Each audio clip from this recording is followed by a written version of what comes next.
होने की बात ही हो गई.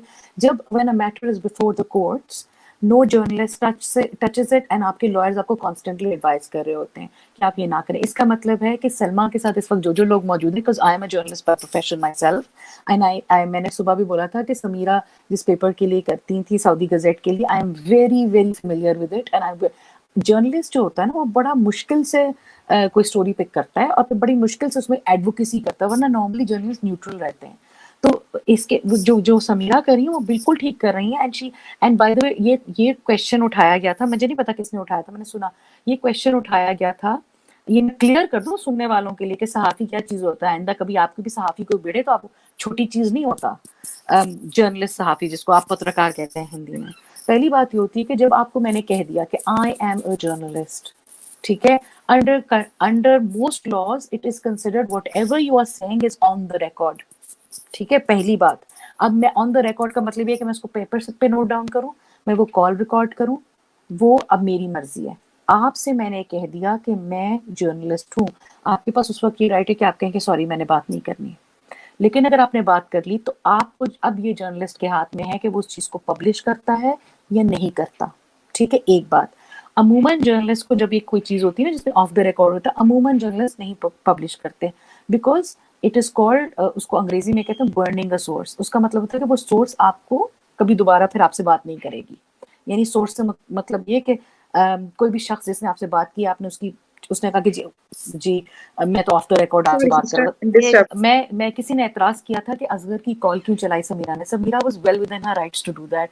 फर्स्ट ऑफ ऑल जब एक जर्नलिस्ट ये कह दे, क्योंकि आपको पता है कि जर्नलिस्ट क्या होता है, जर्नलिस्ट पब्लिश करता है, अखबार में आता है, अखबार में तो कोई ढकी छुपी बात नहीं होती ना. तो जर्नलिस्ट के पूरा राइट होता है कि वो आपकी कॉल को रिकॉर्ड करे. दूसरी बात ये कि जर्नलिस्ट का पूरा राइट होता है कि वो अगर वो मुनासिब समझे तो उस कॉल को चला भी दे. तो उन्होंने कुछ गलत नहीं किया उस कॉल को चलाने में. What she has done, she made an executive decision, या इसको ये कहते हैं कि उन्होंने एक फैसला किया और उन्होंने ये कहा कि इस वक्त इसको निकाल देना इस स्टोरी के लिए बेहतर है. उन्होंने ये काम कर लिया. और इतनी मुझे इस बात का यकीन है कि वो इतनी समझदार जरूर होंगी कि उन्हें अच्छी तरह पता होगा कि उन्होंने कोई, एक जर्नलिस्ट बहुत क्लेवर होते हैं, उन्हें बहुत अच्छी तरह पता होता है कि कहाँ कोई चीज ली गई. मैं भी मतलब मैंने तीनों मीडियम्स में, मतलब I am in broadcast at the moment, but I have worked. एक सेकंड का फैसला होता है, आप डिसाइड करते हैं. आपको जैसे आपको फौरन आप डिसाइड कर लेते हैं कि ये स्टोरी है ये नहीं है. ठीक है, पहले आप बहुत कंसिडर करते हैं, फिर आप एक सेकंड में फैसला करते हैं. जो असगर की उन्होंने कॉल चलाई थी, it is perfectly legal, it is perfectly all right.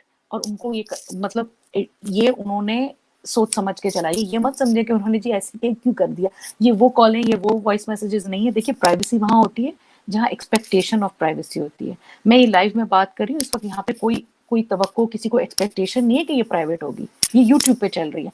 लेकिन अगर लोग इधर से कॉल लीक हो रही, उधर से वो चीज लीक हो रही, उधर से फलाना चीज लीक हो रही, आप पहले ये ध्यान करें कि क्या एक्सपेक्टेशन ऑफ प्राइवेसी थी.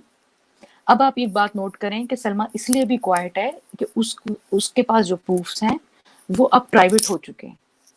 अब वो बिफोर सम कोर्ट होंगे या विद सम लॉयर्स होंगे, और उनके पास इस वक्त जिस तरह के लोग मौजूद हैं, जिस तरह के पढ़े लिखे लोग मौजूद हैं, उनसे इस वक्त उनके बारे में बुरा कहना या पंगा लेना एक गलत बात है.